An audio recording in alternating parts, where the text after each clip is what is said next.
everybody to the studio and the Weather Center. I'm meteorologist Chris Mulcahy. We're going to learn everything what it takes to be a TV meteorologist and a little bit of behind the scenes. But really, the world of being a broadcast meteorologist can be fun, exciting, but then also fulfilling. Since I was 6 years old, I wanted to be a meteorologist. I remember the first day I got my library card, I took out the book Thunderstorms for Kids, and the rest is history. I grew up in Montana at that time, so I remember the big rolling thunderstorms across the horizon, but it was at that age that I gained my passion, and that's the key. Having a passion for something. The more passionate that you are about anything, the harder you're going to work and the better you're going to be. So the more passionate I've been about meteorology, well, it's made me a better meteorologist. Being a local meteorologist isn't just a job, it's a responsibility. When the weather turns, you're there online and on air to keep people safe. Or on the sunny days, not just to tell people the weather, but to help people learn the weather. Let's learn a little bit more and raise our weather IQ. I love my job and I want to show you all about it. So let's go. Welcome to Behind the Scenes. The most important part of all this is forecasting, and we look at a bunch of different models, and I'm not going to go through each model telling you exactly what they mean, but it's a lot of data per forecast. We will check out our futurecast or the predictive precipitation hour by hour. We also look at severe parameters like CAPE, which means convective available potential energy. It sounds complicated, but that's simply just showing how unstable the atmosphere is. Or we also have the significant tornado parameter to see if there's an elevated threat for tornadoes. What models we look at is going to change from season to season and also from station to station. Different TV markets are going to have different microclimates or different nuances that are going to make the forecast a little bit more difficult. Like here in the Carolinas, we have something called cold air damming. Cold air damming is when the mountains trap cold air at the base when winds flow from the northeast. This is a dreaded nightmare for us just because we could be saying it's sunny, but it turns out to be cloudy. We say a high of 70 degrees, it could actually be more in the 50s, but we're gonna say it's dry. Well, rain could linger. This is one of those nuances that can be very frustrating, and every TV market has them. But note, this isn't something that you're necessarily going to learn in school. Really, it's what you learn outside of your education is truly what makes you a part of your career. For me, what I learned at Florida State was a great education, but it's really being thrown into the fire that really helps you out. It's the mistakes that you make and how you learn from those mistakes that make you the best at your job, or in this case, the best meteorologist you can be. Okay, the forecast is done. Now it's time to build the show. This is something I became passionate about, making graphics. So making good graphics is a good way to boost your weather story. And one of the most important things we do is telling a good weather story. And there's a bunch of different graphics like Dog of the Day. This is Aurora that we did the other day. And How You Feel cast. It's not just about what the temperatures are, if it's going to rain or not, but sometimes how you feel, how each weather forecast is going to affect your day. And you can have fun with it. Something like Taco Tuesday. Oh, that's a pretty hot forecast, extra spicy. Or the playground forecast. Things like this make the forecast a little bit more interesting. So we do all this through a program called WSI Max. It has a rundown kind of like a PowerPoint, so each one of these slides here, such as the surface map, what's happening across the area, this is going to be one of the slides. So these are kind of like our cue cards when we're telling a forecast at the green screen. I mentioned the fun graphics, but there's also the basic ones you see every day, such as your current temperatures. This is all automatic data that comes into our system. And then we also have, say, your hour-by-hour forecast. And all of that can be updated right here. So we have a tool that we access. We click on Charlotte, and we're able to change the data that automatically comes in, or we can manually update this for the forecast that you see day to day. And how the fun graphics are made, such as the ones I showed you earlier, it all operates on an XYZ plane.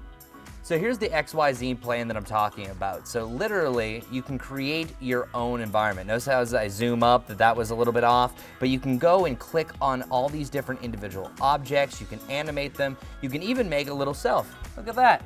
I film myself at the green screen eating a hot dog, and you can make your own graphics. So really, what you do for your day-to-day forecast, the opportunities are endless. Okay, I could talk graphics all day long. That's technically a different department than what we're talking here, but it just proves that you pick up other passions. There's that word again along the way. Making graphics like these are some of my favorite things I do at my job. And as you continue through your career, may it be meteorology or anything else, you're gonna find different parts of the job, or maybe different things are gonna veer you off in a different career that'll lead you to something new and something exciting. Okay, the forecast is done. Now it's time for the newscast. Lights, camera, action. The anchors will sit right here, but I could be a number of places around the studio and just our news station to do the forecast. Like here at the weather pod, the BAM or really big monitor, the popular green screen. We can even bring the forecast outdoors. We have an outdoor green screen as well. This is where I do most of my forecasting, the green screen. Now, it looks like just a green wall, but then looking straight ahead, as we all know, the green screen filter from TikTok, Instagram, all that jazz. I look straight ahead, but we have a monitor showing exactly what it looks like behind us. But it's not just what's happening in front. We also have one to the left, and we also have one over here to the right, showing exactly what it looks like. So when I'm on air, I have 3 different cameras or 3 different monitors that I'm looking at to show you exactly what the forecast is going to do. But we also have this weather clicker. That's gonna help us advance through all the different graphics by pressing this button. But then if we wanna get to, say, the end, you can hold this button down. That's called the hot button, and that magically brings up the 7-day forecast. Note, the key to a good green screen is good lighting. You don't want a lot of shadows. That's why I'm standing a little bit further from the wall, because that allows it to look a little bit better. Because if the closer I get, you start to see a little bit of fragments here as I'm pointing things up the wall. So if you have a green screen at home, as some of you maybe do, as you're an influencer as such on TikTok or Instagram, it's all about good lighting. But being an on-air meteorologist isn't all about being in the studio. It's also about being outside in the field. You could be reporting in the fields or storm chasing. We're lucky enough here at WCNC to have a Chevy storm tracker. So on an active storm day, a photographer and myself will head out trying to track the storms. I'll be following radar on my phone.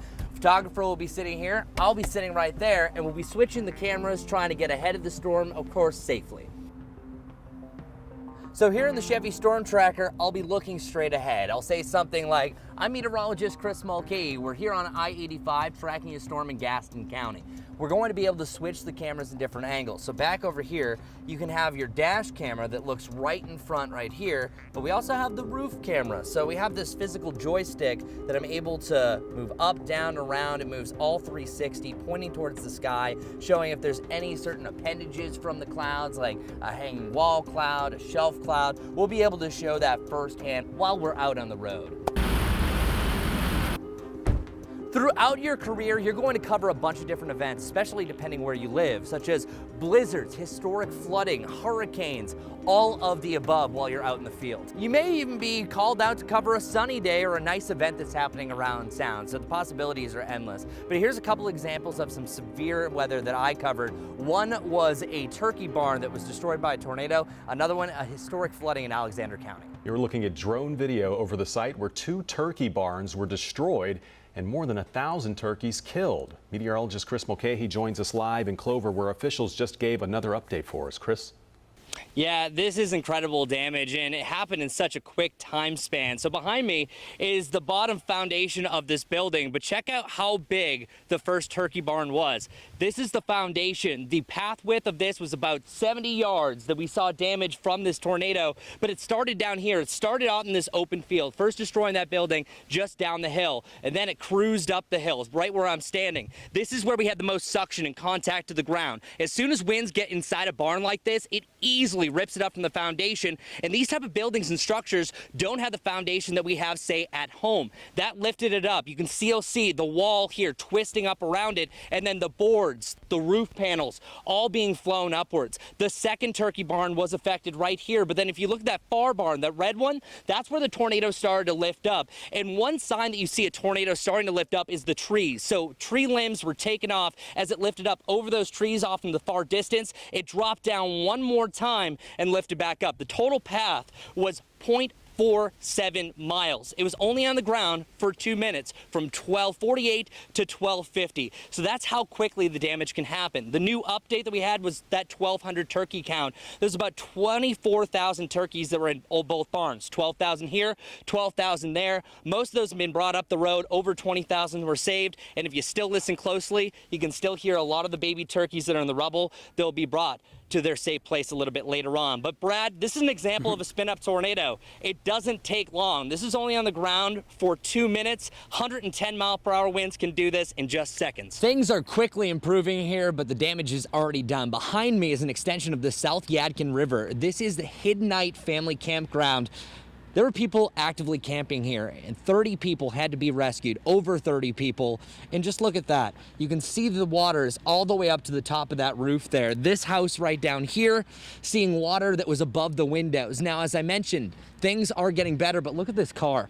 At one point, the car was almost fully underwater, almost up to the roof, above the windshield. Things are coming down, but look at that slider, opened up. People were quickly having to get out of here. And the amount of debris that's been flowing down the river is astonishing. Off in the distance, you're seeing multiple campers that are caught up in the trees. There's sheds that have been floating down the river, just showing how powerful the South Yadkin River, at least the extension of it, is with all that rain that came down. Reporting out in the field can be fun and rewarding, and just being at the station is pretty cool as well, because we got these giant things.